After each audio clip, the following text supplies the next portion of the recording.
انسان کی زندگی میں جو چیزیں اسے بہت زیادہ نقصان دیتی ہیں اور بہت پیچھے چھوڑ دیتی ہیں، دنیاوی معاملات سے لے کر روحانی، اخلاقی، قلبی اور قرب الہی کے معاملات تک کو جو چیزیں نقصان پہنچاتی ہیں، ان میں ایک بڑی چیز غفلت ہے۔ ایک لفظ ہوتا ہے جو ہمیں اکثر سننے کو ملتا ہے کہ آپ کی توجہ نہیں ہے۔ یہ ڈھیر سارے لوگوں کا مطالبہ ہوتا ہے، اہل خانہ بھی مطالبہ کرتے ہیں، کئی موقع پر والدین بھی مطالبہ کرتے ہیں، غرباء بھی مطالبہ کرتے ہیں کہ امیروں کی ہماری طرف توجہ نہیں ہے۔ اور یہ بڑی لازمی سی بات ہے کہ کسی چیز پر جب توجہ رہتی ہے تو وہ چیز بہتر ہو جاتی ہے، اور جب عدم توجہی کا لوگ مظاہرہ کرتے ہیں تو وہ معاملہ خراب ہو جاتا ہے۔ یہ جو عدم توجہ ہے اسی کو غفلت کہتے ہیں، اور جب انسان کے مزاج پر غفلت طاری ہوتی ہے اور غفلت اس پر پوری طرح غلبہ کر لیتی ہے تو پھر اس کی زرخیز زمین کو وہ بنجر کرتی ہے۔ غفلت انسانی دل کے لیے بڑی نقصان دہ چیز ہے اور انتہائی تکلیف اور ضرر کا باعث ہے۔ دلوں پر جو قحط نازل ہوتا ہے، قحط، ویران ہو جاتے ہیں دل، اور جو دلوں پر خشکی نازل ہوتی ہے کہ طبیعتیں خشک ہو جاتی ہیں، یہ غفلت کی وجہ سے ہوتی ہے۔ جو لوگ غافل ہو جاتے ہیں نا، اپنے معاملات کا دھیان نہیں رکھتے، دیکھیں نا، آپ کو کھانا کھاتے بھی غافل نہیں ہونا چاہیے۔ اگر کھانا بھی غیر معتدل کھا لیا جائے تو وہ انسان کی طبیعت کے لیے باعث ضرر بن جاتا ہے، نقصان کا باعث بنتا ہے۔ بات کرتے ہوئے بھی غافل نہیں ہونا چاہیے، کئی دفعہ جملے ایسے نکل جاتے ہیں جو انسان کے لیے پھر شرمندگی کا باعث بنتے ہیں۔ انسان کو غافل ہو کر کوئی کام نہیں کرنا چاہیے، غافل ہو کر، مدہوش اور بے ہوش ہو کر نہیں۔ غفلت دل کو ویران کرتی ہے، طبیعت میں خشکی لاتی ہے۔ غافل کبھی نہ بنے۔ قرآن مجید فرقان حمید نے ارشاد فرمایا کہ اقترب للناس حسابہم، فرمایا لوگوں کے حساب کا وقت قریب آ گیا، وہم فی غفلۃ معرضون، اور وہ ابھی بھی غفلت میں منہ پھیرے ہوئے ہیں۔ ٹائم آ گیا حساب دینے کا، لیکن وہ ابھی بھی غافل ہیں۔ ہمارے جو زیادہ تر نقصان زندگی میں ہوئے ہیں وہ صرف ہماری غفلت کی وجہ سے ہوئے۔ ہم نے چیزوں پر توجہ نہیں دی، چیزیں گڑبڑ ہو گئیں۔ جس آدمی نے پھول لگائے ہوں، پھل لگائے ہوں، کھیتی لگائی ہو، وہ دانہ ڈال کے پانی دے کے فارغ نہیں ہو سکتا، اسے توجہ کرنی پڑتی ہے۔ اور کسی نے کہا تھا مالی جیندے ہون تو پھر بوٹے سوکدے نہیں، اگر موجود ہونا ان کو سینچنے والا، رکھوالی کرنے والا، تو پھر ان کی جڑیں کبھی خشک نہیں ہوا کرتی۔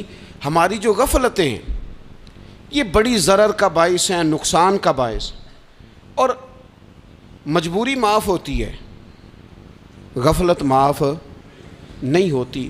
اسکول میں پڑھتے تھے، مدرسے میں پڑھتے تھے، تو ایک مجبوری ہو گئی جی، خدا نخواستہ گھر میں کوئی پریشانی ہو گئی تو اساتذہ اس پر سزا نہیں دیتے۔ کوئی خوشی کا موقع ہے گھر میں، فیملی میں کسی کی شادی ہے، اساتذہ اس پر سزا نہیں دیتے۔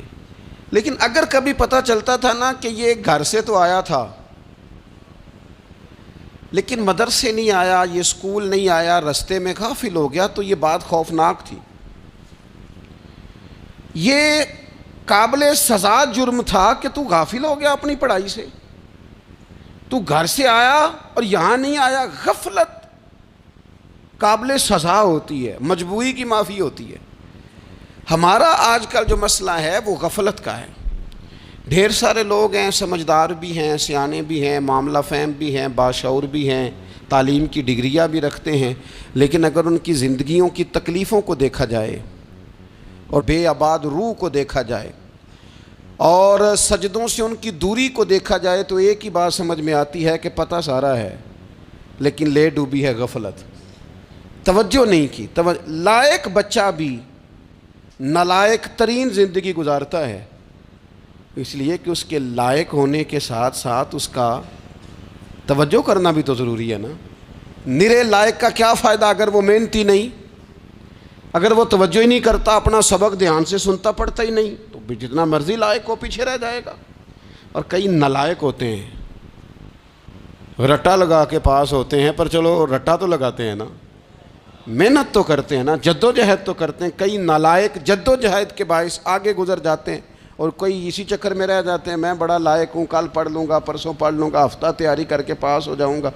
اپنی زندگی سے غفلت کا پردہ اٹھائیں، اور غفلت اس کے لیے فیصلہ کرنے کی ضرورت ہوتی ہے، پلاننگ کرنے کی نہیں، فیصلہ کرنے کی ضرورت ہوتی ہے کہ میں نے اب غفلت کرنی۔ ہم نہ جب بھی کوئی پروگرام بناتے ہیں تو منصوبہ بندی شروع کر دیں، منصوبہ بندی نہ کریں، فیصلہ کریں، کہیں کہ میں نے غافل نہیں ہونا۔ غفلت غرق دنیا کا نام ہے، اپنے آپ کو غفلت سے بچائیں۔ آپ دیکھیں حضرت کعب بن مالک رضی اللہ تعالیٰ عنہ فرماتے ہیں، بخاری میں موجود ہے، فرماتے ہیں کہ جنگ میں پیچھے رہ گیا تھا، میرا خیال تھا کل چلا جاؤں گا، گھوڑے اور سواریاں میرے پاس تیز ہیں، مضبوط ہیں، پرسوں چلا جاؤں گا، تیزی سے بھاگ کے میں پہنچ جاؤں گا، میں قافلے کے ساتھ شامل ہو جاؤں گا، لیکن بس تھوڑی سستی ہو گئی، ذرا غفلت ہو گئی۔ آپ فرماتے ہیں جب سب لوگ چلے گئے حضور علیہ السلام کے ساتھ جہاد میں اور میں پیچھے رہ گیا، تو پھر جب چند دن گزر گئے اور محبوب کے واپس آنے کا ٹائم ہو گیا، تو اب میں غور کرتا سمجھتا تو مجھے مدینے میں یہاں بزدل لوگ نظر آتے، اور کون نظر آتے؟ جو منافق تھے، وہ منافق بزدل دکھائی دیتے، یا مجھے عورتیں اور بچے دکھائی دیتے۔ میں پریشان ہوا، حضور واپس آ گئے۔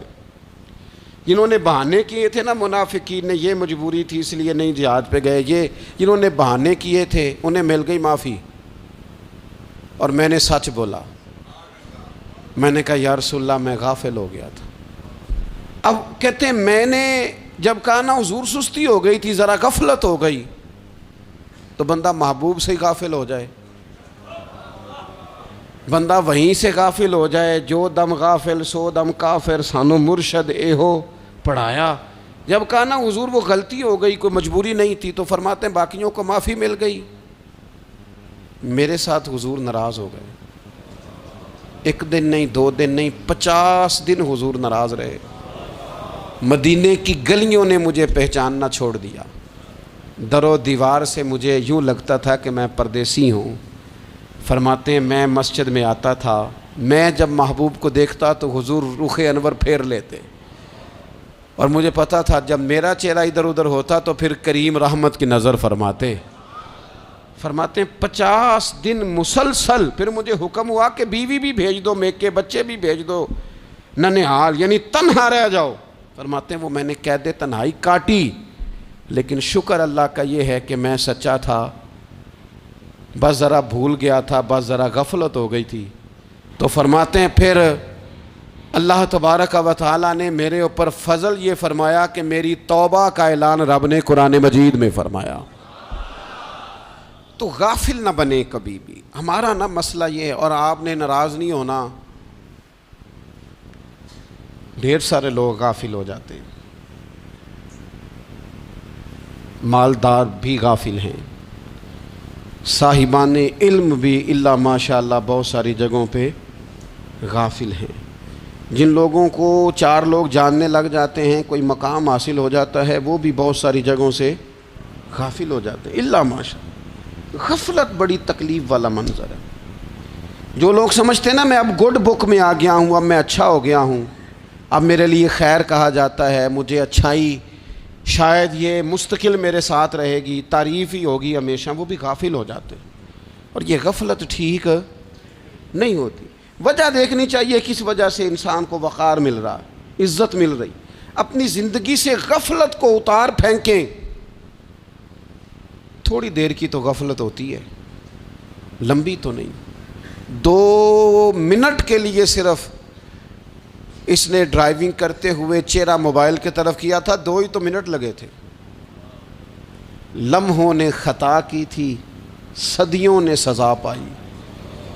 لمحوں نے خطا کی تھی، صدیوں نے سزا پائی۔ ایک لمحے کے لیے غافل ہوئے تھے اور صدیاں، نسلیں روتی رہ گئیں پیچھے۔ بچے تڑپتے رہ گئے، اہل خانہ پریشان رہ گئے، ماں باپ ساری زندگی روتے رہے، لیکن یہ 2 منٹ کے لیے یہ غفلت جو ہے یہ بڑی تکلیف والا معاملہ. اپنی زندگی سے غفلت کو اتارنا ہے، غافل نہیں بننا، ہر وقت توجہ اور ساری باتوں پہ توجہ. بعض اوقات لوگ ایک طرف توجہ کر کے ایک طرف سے غافل ہو جاتے ہیں. نہ، توجہ ہمہ پہلو رکھنی ہے. ہمارے ذمے جتنے بھی حقوق ہیں ان سب پر توجہ، ہر چیز کا خیال.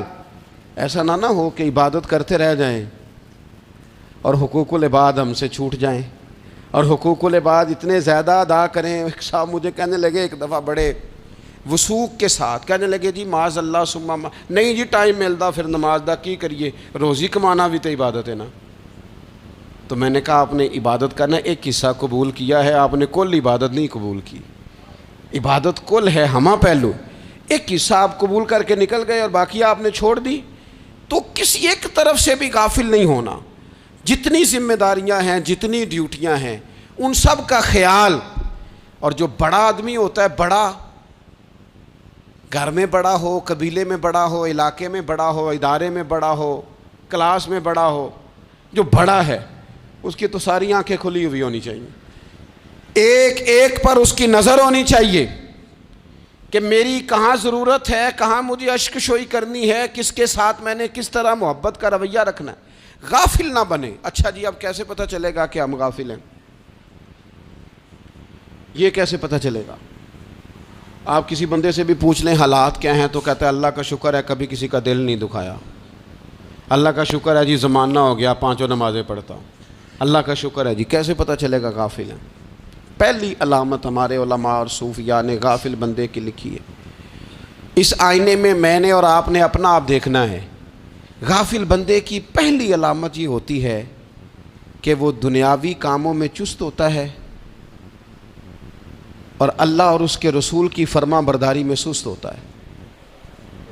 یعنی نماز کے وقت تو اسے نیند ستاتی ہے، پریشانی ہوتی ہے، لیکن اگر کسی جگہ مال مل رہا ہو، پیسے مل رہے ہوں، وہاں جانا ہو تو پھر اسے کوئی چیز بھی تنگ نہیں کر. دنیاوی کاموں میں چست ہوگا، یعنی ٹی وی کے آگے، موبائل کے آگے وہ گھنٹوں بیٹھا ہوا ہے. اور اگر اسے 25 منٹ قرآن پاک سننا پڑ جائے، اگر اسے 20 منٹ دینی محفل میں بیٹھنا پڑ جائے، اگر اسے کہا جائے کہ تو 20 رکعت نماز نفل ادا کر، دنیاوی کاموں میں چست ہے، دینی کاموں میں، یہ غفلت کی پہلی علامت. پھر ذاتی معاملات پہ پیسہ خرچ کرنا ہو تو ڈھیر سارا ہے، کسی غریب کی مدد کرنی ہو تو. وہ ہمارے ایک دوست ہیں، وہ اکثر کہا کرتے ہیں، وہ کہتے ہیں آج کل کسی سے کہنا فلائی کام میں، دینی کام میں، کسی کی مدد میں کچھ 4 پیسے خرچ کرنے ہیں تو لوگ کہتے ہیں ہاتھ تنگ ہے. ہاں کوئی سستا پلاٹ ملتا ہو نا، اور اگر یہ سمجھ آ جائے کہ وہ مجبور ہے بیچارہ بیچنے والا، تو پھر کہتے ہیں میں 2-3 دوستوں کو پھاڑ لے سن. ذاتی کاموں میں جب بندہ چست ہو اور دینی کاموں میں سست ہو تو مطلب یہ ہے کہ بندہ غافل ہے. پہلی علامت غفلت کی. اور غفلت کی دوسری نشانی یہ ہے کہ انسان گناہ کے کاموں کو معمولی سمجھنے لگ جاتا ہے. یہ غافل بندے کی نشانی ہے. گناہ کو معمولی سمجھتا ہے، چھوٹا سمجھتا ہے. آج کل لوگ کہتے نہیں میں کو اکیلا کر رہا ہوں، ساری دنیا ہی کرتی ہے. اور جناب کیا ہو گیا اگر یہ غلطی ہو گئی تو بندے سے ہو ہی جاتا ہے. گناہ کو معمولی سمجھنا، چھوٹا سمجھنا اور کہنا پھر کیا ہو گیا ہے، انسان سے غلطی ہو جاتی ہے. آپ دیکھ لیں کہ سینکڑوں بیسیوں گناہوں کا بوجھ ہمارے سروں پہ ہوتا ہے، لیکن کوئی ہمارا دبدبہ ہے، کوئی ہماری گفتگو ہے، کوئی ہمارے جملوں میں خود پسندی ہے، کوئی ریاکاری ہے، کوئی تصنع ہے. یہ غافل بندے کی علامت ہے. نبی اکرم صلی اللہ تعالیٰ علیہ وآلہ وسلم نے فرمایا مومن اپنے گناہوں کو پہاڑ کی طرح سمجھتا ہے. یہ بخاری میں حدیث ہے. مومن پہاڑ کی طرح جانتا ہے اور وہ ڈرتا ہے کہ کہیں وہ پہاڑ اس کے اوپر گر نہ جائے، یعنی کہیں مجھے میرے گناہ کی سزا نہ مل جائے. چھوٹے گناہ کو بھی پہاڑ جانتا ہے، یار مجھ سے غلطی ہو گئی، مجھے ٹھیک کر لینی چاہیے، مجھے معافی لے لینی چاہیے، مجھے توبہ کر لینی چاہیے. مومن اپنے اوپر گناہ کو پہاڑ کی جانب سمجھتا ہے. اور حضور علیہ الصلوۃ والسلام فرماتے ہیں کہ یہ جو فاسق اور فاجر ہوتا ہے نا، اللہ کا نافرمان، یہ گناہ کو مکھی کی طرح سمجھتا ہے، یہ سمجھتا ہے میں نے اشارہ کرنا ہے مکھی نے اڑ جانا ہے۔ مومن کی علامت یہ ہے کہ وہ پہاڑ جانتا ہے اگر غلطی ہو جائے تو پہاڑ۔ امام اعظم ابو حنیفہ رحمۃ اللہ علیہ گزر رہے تھے تو بارش ہو گئی تھی اور کوفہ میں کیچڑ تھا، تو آپ نے جو جوتے پہنے ہوئے تھے ان جوتوں سے چلتے ہوئے نا آپ کے پاؤں سے کچھ مٹی اڑی، تو سامنے ایک یہودی تھا، اب اس زمانے میں دیواریں کچی ہوتی تھیں، اس کے دیوار پر جا کے وہ مٹی جو تھی وہ لگ گئی۔ اب امام صاحب بڑے پریشان ہوئے کہ میں نے اس کی دیوار کو آلودہ کر دیا۔ یہاں تو لوگ اپنی اینٹیں رکھتے رکھتے کئیوں کی دیواریں توڑ ہی دیتے ہیں، اور پھر وہ اس پر ماننے کو بھی تیار نہیں ہوتے، تسلیم کرنے کو بھی تیار نہیں ہوتے۔ وہ کہتے ہیں پھر کیا ہو گیا، اب ہمارا یہاں گھر ہے تو ہم نے ٹرالی منگوانی نہیں تھی، ہمارا حق بنتا تھا۔ امام صاحب کے پیروں سے ذرا کیچڑ اڑا، یہودی کی دیوار پہ لگا، اس کی کچی دیوار تھی۔ امام صاحب پریشان ہو گئے، سوچنے لگے کہ اگر میں دیوار سے یہ کیچڑ اتارتا نہیں تو یہ بھی زیادتی ہے، میں نے اس کی دیوار کو گدلا کر دیا، اور اگر میں اتارتا ہوں تو کچھ مٹی اس کی دیوار کی بھی اتر جائے گی، کچی دیوار ہے، یہ بھی زیادتی ہے۔ مومن گناہ کو پہاڑ کی طرح سمجھتا ہے کہ کہیں گر نہ جائے، اس کی بھی کہیں سزا نہ مل جائے۔ امام صاحب نے اس کے دروازے پہ دستک دی، وہ باہر آیا تو اتفاق سے وہ آپ کا مقروض بھی تھا، اس نے پیسے دینے تھے۔ باہر نکلتے ہی کہنے لگا اوہ آپ تو قرض لینے آ گئے، میرے پاس تو ابھی گنجائش نہیں ادا کرنے کی۔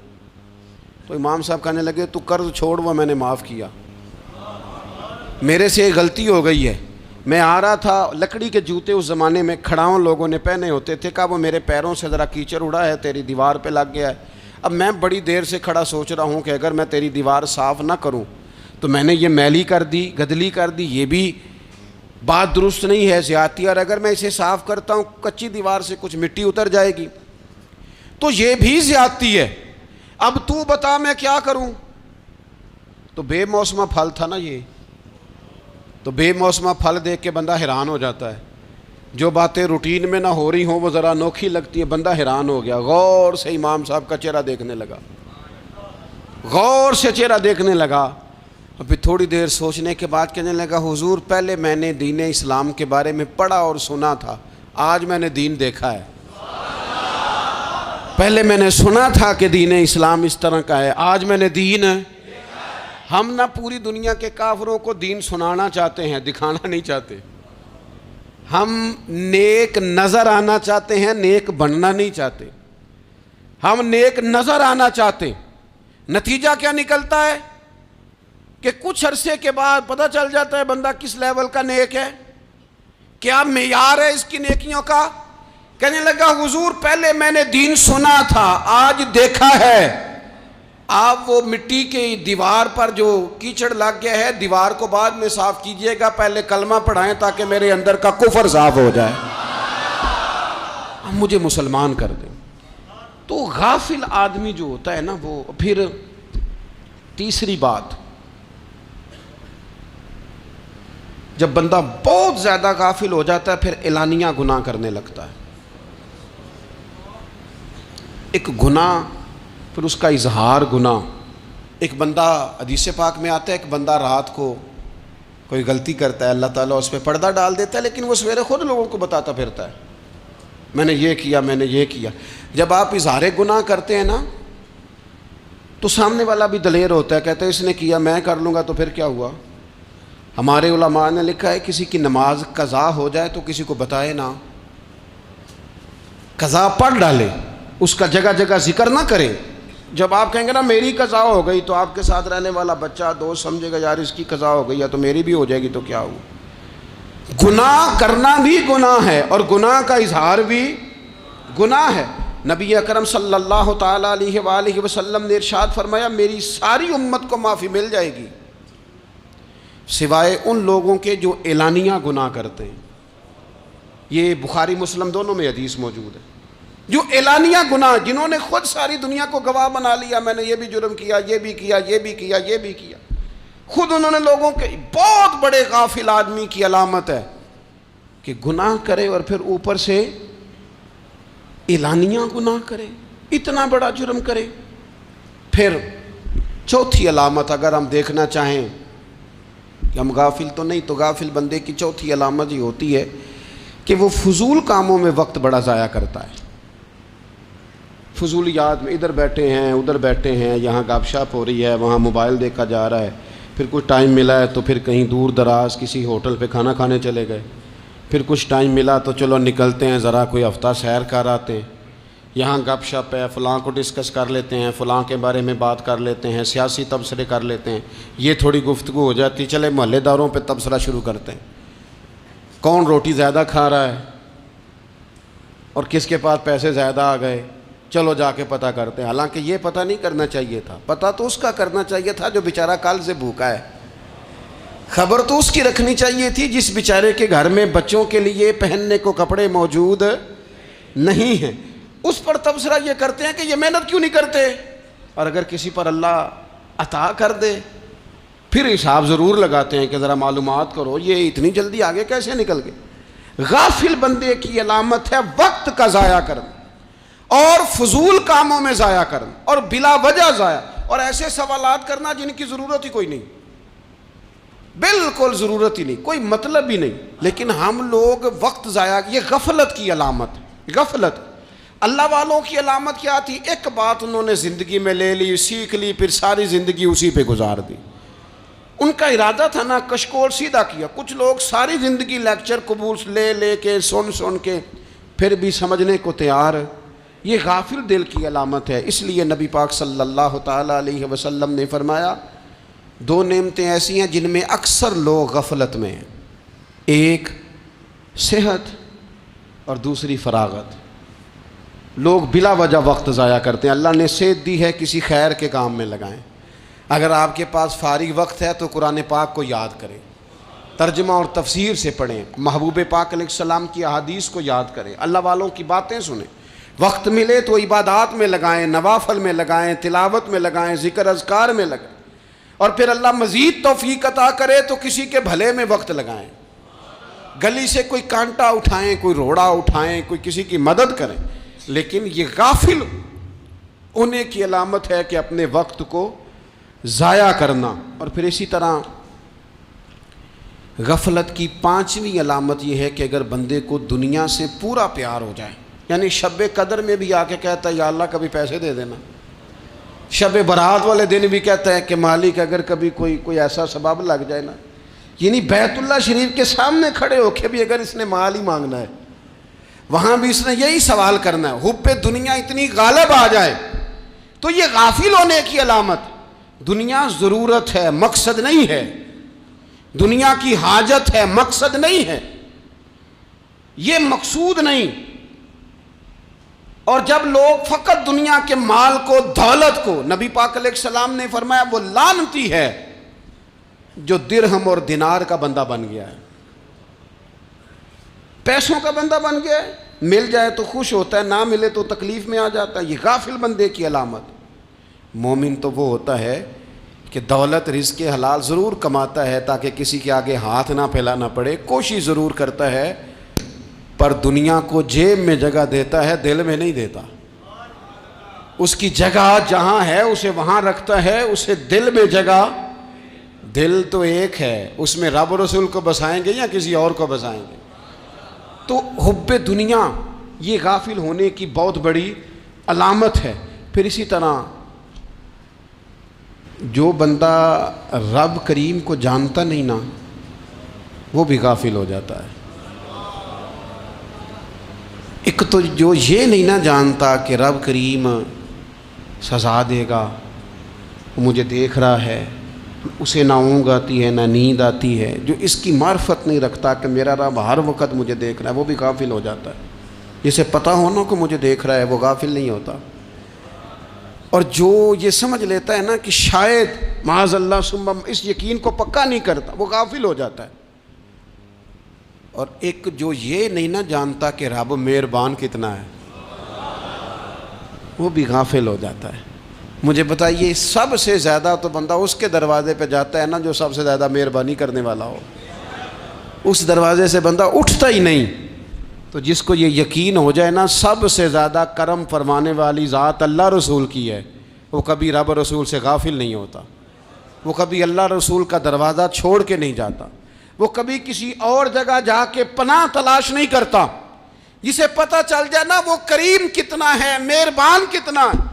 ملا رومی رحمت اللہ علیہ فرماتے ہیں بہت بڑا مجرم تھا ایک بندہ، بہت بڑا گناہگار تھا، بت کو پوجتا تھا، تھک گیا ساری رات بت کے سامنے کھڑا تھا، معاذ اللہ یا صنم یا صنم یا صنم کہتے، تھک گیا، نیند آ گئی، اونگ آ گئی۔ جب پوری طرح نیند آ گئی اور دماغ پہ نیند قبضہ کرنے لگی تو اس کے منہ سے نکل گیا، صنم صنم کہہ رہا تھا نا، نکل گیا یا صمد، او بے نیاز مالک۔ رب کریم نے فرشتوں سے فرمایا دوڑ کے جاؤ، جو کہتا ہے اسے دے دو۔ فرشتے کہنے لگے مالک وہ تو بت کو پکار رہا تھا، اس نے تو غلطی سے نام لیا ہے۔ فرمایا مجھے نہیں پتا، لیکن دیکھو نا اس نے مجھے پکارا تو ہے نا، کتنی دیر سے جھوٹے کو پکار رہا تھا، اس کا معاملہ حل نہیں ہوا، اب اگر سچے کو پکارنے پہ بھی حل نہ ہوا تو فرق کیا رہ جائے گا؟ دے دو جو مانگتا ہے، دے دو۔ میرے دوست گھر پتہ چل جائے وہ کریم کتنا ہے، وہ مہربان کتنا ہے۔ میرے رسول پاک علیہ الصلوۃ والسلام نے تو فرمایا تیری آنکھ سے اگر اس کے خوف سے اتنا آنسو بھی نکل گیا جتنا مچھر کا پر ہوتا ہے، تو جس طرح بھینس کے تھنوں سے نکلا ہوا دودھ واپس تھنوں میں نہیں نہ جاتا، جو اتنا بھی روئے نہ روئے اللہ کے خوف سے، وہ بندہ دوزخ میں نہیں جائے گا۔ تھوڑی دیر کے لیے ڈر جائے اپنے رب سے، آئے تو صحیح۔ عدم معرفت غفلت پیدا کرتی ہے، تو آ تو صحیح، وہ تو کریم ہی بڑا ہے، وہ تو مہربان ہی بڑا ہے۔ حضرت زنیرہ رضی اللہ تعالی عنہ حضور کی صحابیاں ہیں۔ ایام جو مکے کے تھے مسلمانوں پر بڑی آزمائش کے تھے، انہیں بڑا مارا کفار نے، اتنا مارا کہ ان کی بینائی چلی گئی، نظر آنا بند ہو گیا۔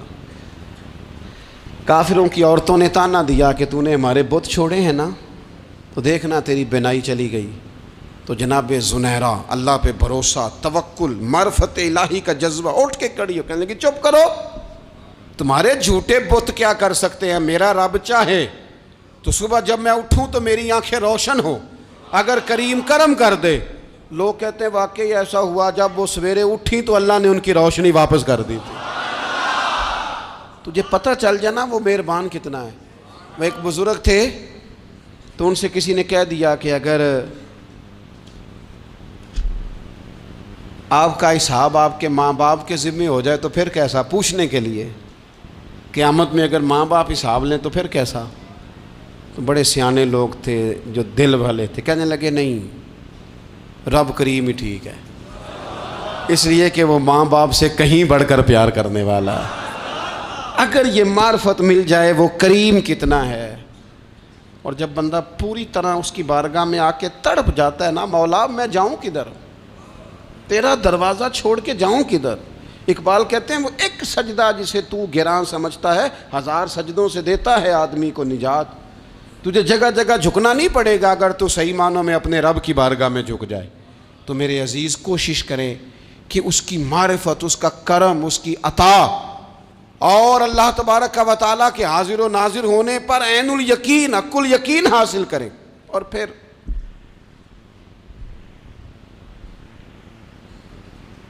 آٹھویں بات یہ ہے کہ غافل لوگوں کی صحبت بھی بندے کو غافل کر دیتی ہے۔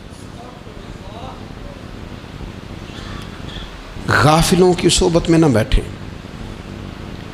ان کی صحبت میں بیٹھیں جن کے پاس بیٹھنے سے دل میں رب رسول کی محبت پیدا ہوتی ہے۔ غافلوں سے بچیں۔ چنگیاں دے لڑ لگی ساں تے چولی چ پھل پئے، تے جدوں میں پیڑیاں دے سنگ رل گئی تے میرے اگلے بھی ڈل گئے۔ برے آدمی کی صحبت بندے کو غافل کر دیتی۔ غافلوں کی صحبت میں کبھی نہ بیٹھیں، کبھی نہیں۔ غافل آدمی آپ کو غافل کر دے گا۔ میرے نبی پاک علیہ الصلوۃ والسلام نے فرمایا انسان اپنے دوست کے مذہب پر ہوتا ہے۔ یہ بہت بڑے لفظ ہیں۔ فرمایا المرء علی دین خلیلہ، انسان اپنے دوست کے مذہب پر ہوتا ہے۔ تو دیکھ تو نے دوست کس کو بنایا ہے، جو تیرے دوست کا مذہب ہوگا وہی تیرا ہو جائے گا۔ ہم نے دوست بنایا نا غوث پاک جیلانی کو، ہم نے یاری لگائی ہے نا داتا علی اجمیری سے، ہماری نسبت ہے نا معین الدین اجمیری سے، ہمارا تعلق ہے نا بہاؤالدین زکریہ ملتانی سے، ہمارا رشتہ ہے نا حضرت مجدد الفسانی سے، ہم ماننے والے ہیں نا اعلیٰ حضرت بریلوی کے، ہمارا تعلق ہے کبھی جماعت علی سے کبھی مہر علی سے، ہمارا ان سے تعلق ہے تو صبح شام ہماری زبان پہ رہتا ہے بالغ العلا بکمالہ کشف الدجی بجمالہ حسنت جمیع خصالہ صلو علیہ وآلہ۔ ان سے تعلق جڑا ہے نا تو کئی دفعہ تنہائیاں تڑپا دیتی ہیں اور تڑپ کے کہتے ہیں آج سکھ متران دی ودھیری ہے، آج سکھ متران دی، سکھ کہتے ہیں اڈیق کو، متر کہتے ہیں محبوب کو، اج سکھ متران دی ودھیری ہے، اے کیوں دلڑی اداس گھنیری ہے، لوں لوں وچ شوق چنگیری ہے، اج نینا لائیاں کیوں جھڑیاں، سبحان اللہ سبحان اللہ سبحان اللہ۔ پہلے کہتے ہیں سکھ متران دی ودھیری ہے یعنی اداس ہوں، پھر حضور کے جلووں پہ نظر کرتے ہیں، کہتے ہیں سبحان اللہ سبحان اللہ، ماں اجمل کا ماں احسن کا ماں اکمل کا، اور پھر فوراً کہنے لگے او کتھے مہر علی، او کتھے مہر علی، کتھے مہر علی تے کتھے تیری سنا، اب ویکھو مشتاق اکھیں کتھے جاڑیاں، بلغ العلا بے کمال کشف الدجی بے، اور میرے اعلیٰ حضرت کہنے لگے سرور کہوں کہ مالک و مولا کہوں تو، باغ خلیل کا گلے زیبا کہوں تجھے، تیرے تو وصف عیب تناہی سے ہیں بری، حیران ہوں میرے شاہ میں کیا کیا کہوں تجھے۔ غافل آدمی کی علامت ہے برے لوگوں کی صحبت میں، خبردار ان کے پاس نہ بیٹھنا جن کے پاس بیٹھنے سے تمہارے دلوں میں اولیاء اللہ اللہ کے بندوں کی عداوت پیدا ہو، خبردار خبردار ان کے پاس نہ بیٹھنا جن کے پاس بیٹھنے سے تمہارے دلوں میں حضور کی اولاد پاک کے بارے میں شک پیدا ہو، خبردار اس شخص کے پاس نہ بیٹھنا جو امام حسین ابن علی کے بارے میں کوئی کمزور بات کرتا ہو، بچنا، خبردار اس سے بچنا جو حضور کے صحابہ کے بارے میں بات کرے، بچنا بچنا اس سے، جو سیدنا ابو بکر صدیق کے بارے میں کوئی، دیکھو کیا مقدر ہیں صدیق و فاروق کے، جن کے گھر ہی رحمتوں کے خزینے میں، بھلا کیا کہا نبی پاک، حضور نے فرمایا میرے اوپر جس نے نیکی کی تھی بدلہ دے دیا ہے، یہ جو میرے ابو بکر صدیق ہے نا،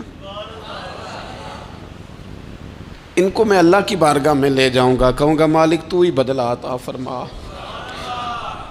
ایک ہاتھ میں جناب صدیق کا ہاتھ پکڑا، ایک میں حضرت عمر کا ہاتھ پکڑا، اور حضور مسجد نبوی سے باہر آ رہے ہیں، دیکھنے والے کی زبان سے بے ساختہ سبحان اللہ نکل گیا، کیا شان ہے کیا مقدر ہے۔ تو حضور علیہ السلام رک گئے اور روک کے فرمایا تو حیران ہو رہا ہے نا، تو حیران ہو رہا ہے نا کہ میں نے ایک ہاتھ میں ابو بکر کو پکڑا ہے، ایک میں عمر کو پکڑا ہے، فرمایا قیامت میں جب میری قبر کھلے گی تو میں اسی طرح قبر سے نکلوں گا، اس طرح میدان محشر میں میں آؤں گا۔ خبردار حضور کے وفاداروں کے وفادار رہنا، ان کے وفادار رہنا، ان کے وفادار رہنا۔ بڑا عجیب دور آیا ہے، ہم نے یہ دور دیکھا ہے کہ لوگ حضور کے صحابہ کے بارے میں بھی بات کریں گے، اب نبی پاک کی اولاد پاک کے بارے کو بھی ڈسکس کیا جائے گا۔ اپنا منہ تو دیکھ، اپنی حیثیت دیکھ، اور پھر وہ بندے دیکھ جن کو اللہ نے چن کے اپنے محبوب کی غلامی کے لیے حضور کے قریب بٹھایا ہے۔ تو بچنا ایسے لوگوں سے، پرہیز کرنا، خبردار عقیدہ ستھرا رکھنا، عقیدہ ستھرا رکھنا، صاف رہنا، پاکیزہ رہنا، غافلوں کی صحبت سے بچنا۔ بڑا ڈرتے ہیں اللہ سے، دعائیں مانگتے ہیں یا اللہ نسلوں میں بھی وہی بندے پیدا فرما جو عقیدے پکے رکھنے والے ہیں، وہ بندے پیدا فرما ہماری نسلوں میں۔ ایک وہ بندہ بھی غافل ہو جاتا ہے جو امیدیں لمبی ہی لگا لیتا ہے، جن کے منصوبوں میں دولت بھی ہوتی ہے، گھر بھی ہوتا ہے، اولاد کا بڑا ہونا بھی ہوتا ہے، پوتے پوتیاں نواسے نواسیاں دیکھنا بھی ہوتا ہے، یہاں بھی گھر وہاں بھی گھر، یہ سیر، یہ سارا کچھ ہوتا ہے، لیکن رب کی بارگاہ میں پیش ہونا جن کے پیش نظر نہیں ہوتا۔ لمبی امیدیں۔ حضرت مولا علی شیر خدا فرمایا کرتے تھے، میں تم پر دو باتوں کا خوف کھاتا ہوں، جو ڈر آتا ہے، ایک یہ کہ تم خواہش کی پیروی کرو گے، جو نفس کی خواہش ہوگی اس کے پیچھے لگ جاؤ گے، اور ایک کہ تم لمبی لمبی امیدیں باندھو گے، اتنے سال جینا ہے، اتنے 100 سال جینا، یہ کرنا ہے، وہ کرنا ہے۔ منصوبہ بندی کریں مستقبل کے لیے، وہ بری نہیں، لیکن تیاری رکھیں، تیاری رکھیں، اس بات کا بھی خیال رکھیں کہ اللہ کی بارگاہ میں حاضر ہونا۔ یہ غفلت کی چیزیں ہیں جو بندے کو غافل کر دیتی ہیں۔ جو لوگ اللہ کا ذکر نہیں کرتے وہ بھی غافل ہو جاتے ہیں، اور جو فضول باتیں زیادہ کرتے ہیں نا، ہنستے زیادہ ہیں۔ فَلْيَضْحَكُوا قَلِيلًا وَلْيَبْكُوا كَثِيرًا۔ قرآن کہتا ہے زیادہ رویا کرو، کم ہنسا کرو۔ نبی پاک علیہ الصلوۃ والسلام سے پوچھا تھا حضرت عقبہ بن عامر نے کہ یا رسول اللہ نجات کس چیز میں ہے؟ تو نبی پاک علیہ الصلوۃ والسلام نے فرمایا ایک تو اپنی زبان قابو میں رکھو، دوسرا فرمایا اپنے گھر میں ٹھہرے رہو، تمہارا گھر تمہارے لیے کافی ہو، فضول نہ نکلو گھر سے، اور تیسرا فرمایا اپنی خطاؤں پہ رویا کرو۔ کثرت کلام اور فضول کلام اور بلا وجہ یہ بندے کو غافل کرتا ہے، دل کو سخت کرتا ہے۔ یہ چند چیزیں ہیں جو انسان کو غفلت میں ڈالتی ہیں۔ اپنے آپ کو ان چیزوں سے بچائیں اور غفلت کو توڑیں۔ آپ کے ذمے، میرے ذمے جو حقوق العباد ہیں ان کا پتہ کریں، جو اللہ رسول کے حقوق ہیں ان کی خبر دیکھیں، ہماری جو ذمہ داریاں ہیں ہم کس طرح انجام دے رہے ہیں اس پر توجہ کریں، اپنے معاملات کو ٹھیک کریں۔ ہم انسان ہیں، کوتاہیاں تو رہ جائیں گی، لیکن جب کوشش کریں گے تو پھر رب تعالیٰ مدد بھی فرمائے گا۔ ایک بات اور کرنی ہے، ایک تو میں نے عرض کیا غفلت کو توڑنا، ایک دوسری بات قرآن مجید کا ایک سبق اور، جب غفلت توڑنی ہے تو پھر لازمی طور پر ایک کام کرنا پڑے گا۔ میں نے یہ عرض کیا تھا کہ پلاننگ نہیں کرنی، فیصلہ کرنا ہے۔ تو فیصلہ کرنا ہے تو کرنا کیا ہے؟ پھر قرآن حکیم نے سورہ بقرہ میں کہا فاستبقوا الخیرات، یعنی تم نیکیوں کی طرف دوڑو، جلدی جلدی نیکیاں کرو، فٹافٹ، دیر نہ کرو۔ فٹافٹ سے مراد یہ نہیں کہ نیکی جلدی جلدی کر جاؤ، یعنی ٹال مٹول نہ کرو خیر کے کام میں، کل کریں گے، پرسوں کریں گے، عمرہ کر رہے ہیں پھر نیکی ہیں، حج کر رہے ہیں پھر نیکی ہیں، بچے بیال ہوں پھر میں نیک ہوں، یہ تھوڑا سا یہ کام ٹال مٹ، فاستبقوا الخیرات، نیکیوں کی طرف دوڑو، جلدی کرو، بھاگو۔ نبی پاک صلی اللہ تعالیٰ علیہ وسلم نے فرمایا 5 چیزوں سے پہلے غنیمت جانو۔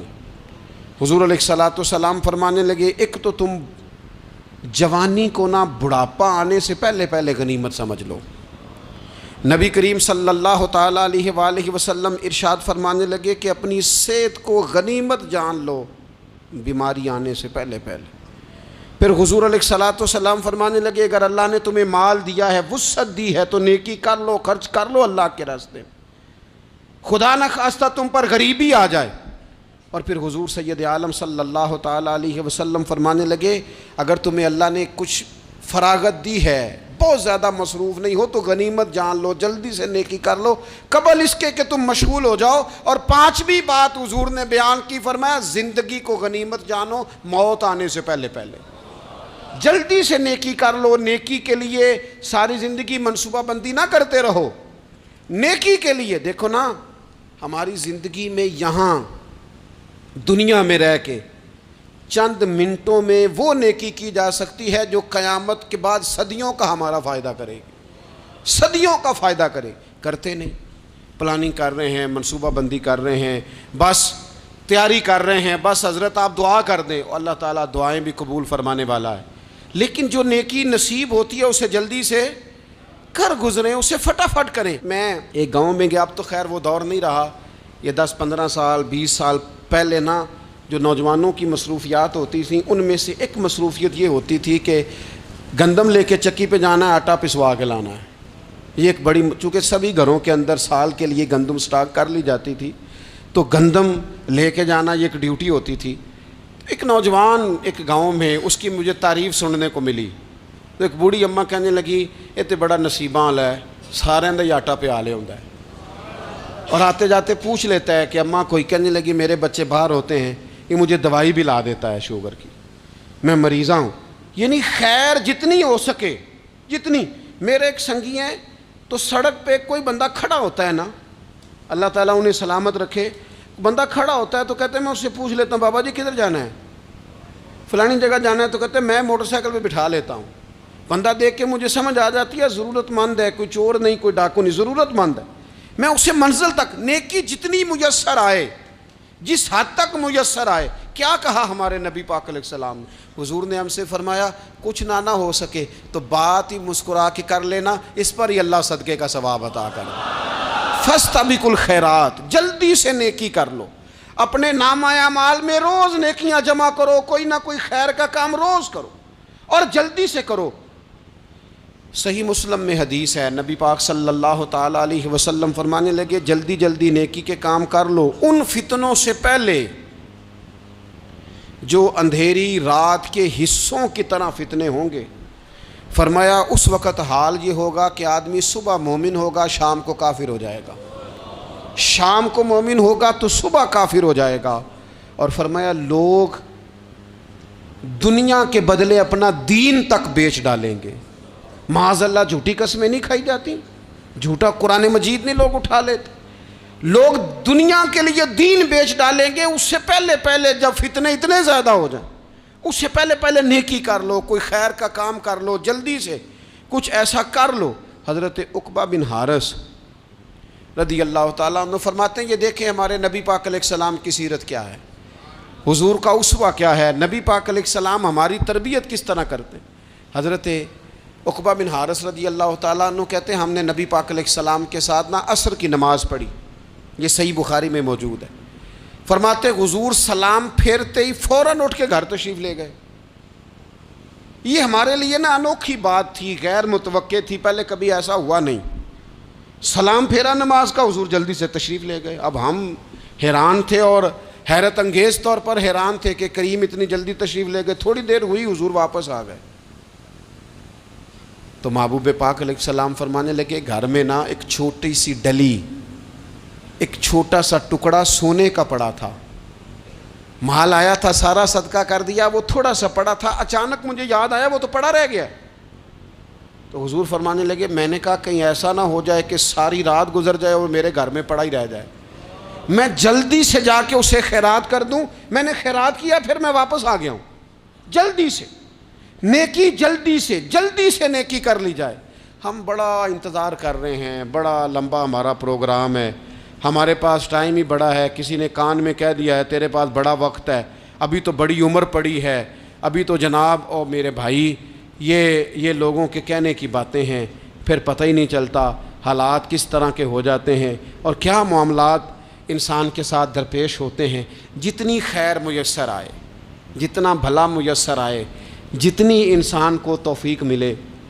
میں نے بزرگوں کو دیکھا، اپنے اصحاب کو،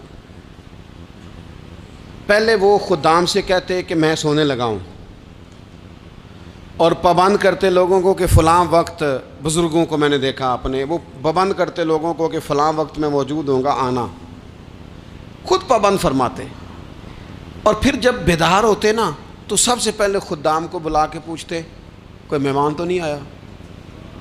اور جناب آپ نے خود ہی تو پابند فرمایا فلاں دن آنا۔ کہنے لگے چل یار اگر کوئی آیا تو مجھے ملا لو، میری ملاقات کرا لو۔ کیوں؟ اس لیے کہ دور سے آیا ہے، مجھ سے ملنے آیا ہے، کوئی خیر کی بات سیکھنے آیا، چلو میرے نامہ اعمال میں کو نیکی جائے گی، کچھ نہ کچھ خیر جمع کر لی جائے، کچھ نہ کچھ ڈیوٹی کر لی جائے، کچھ کام کریں اور جلدی سے کریں۔ حضرت جابر ابن عبداللہ انصاری رضی اللہ تعالیٰ عنہ بیان کرتے ہیں، یہ بھی بخاری میں موجود ہے، کہتے ہیں ایک صحابی نبی پاک علیہ السلام کی بارگاہ میں حاضر ہوئے غزوہ احد کے موقع پر، اور حال ان کا یہ تھا کہ وہ کھجور کھا رہے تھے اور کھجور انہوں نے منہ میں رکھی ہوئی تھی۔ حضور کی بارگاہ میں حاضر ہوئے اور عرض کرنے لگے یا رسول اللہ صلی اللہ تعالیٰ علیہ وسلم اگر میں شہید کر دیا جاؤں تو کہاں جاؤں گا؟ حضور فرمانے لگے جنت میں۔ تو کہتے ہیں انہوں نے جو کھجور منہ کے اندر تھی وہ انہوں نے نگلی نہیں، اندر نہیں لے گئے، اس کو باہر نکالا اور دوڑ کے آگے بڑھے اور جنگ کرنی شروع کر دی۔ اور لڑتے لڑتے شہید ہو گئے۔ کیا سبق دیا انہوں نے؟ سبق یہ دیا کہ نیکی کرنے میں اتنی دیر بھی نہیں کرنی جتنی کھجور کھانے میں دیر لگتی ہے۔ جلدی سے نیکی کرنی ہے، فٹافٹ نیکی کرنی، اس کے اندر ٹال مٹول نہیں کرنا۔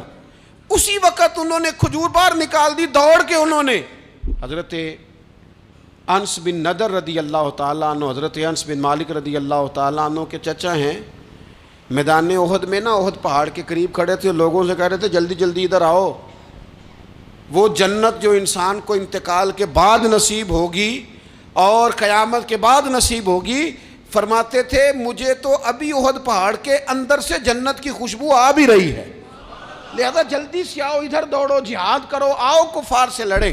تو نیکی میں دیر نہیں کرنی، جو نیکی میسر آتی ہے، جس کو میسر، ماں باپ میسر ہیں تو خدمت کر لیں، اہل خانہ ہیں تو حسن سلوک کر لیں، اللہ نے اولاد دی ہے تو اچھی تربیت کر لیں، دوست ہیں تو خیر خواہی کر لیں، اگر آپ کو اللہ رمضان عطا کرتا ہے تو زیادہ سے زیادہ اس کی عبادت کر لیں، اگر نظر ٹھیک ہے تو تلاوت زیادہ سے زیادہ کر لیں، زبان چلتی ہے تو رج رج کے مدینے والے محبوب پہ درود و سلام پڑھ لیں، اللہ تعالیٰ کا ذکر کر لیں، جلدی سے خیر جمع کریں، اپنے وقت کو ضائع نہ کریں۔ یہ آج کا سبق ہے کہ ایک تو ہم نے فیصلہ کرنا ہے کہ بس غفلت نہیں، اب غفلت، اب انشاءاللہ اللہ اللہ کرنی ہے، اب کوئی خیر کا کام کرنا ہے۔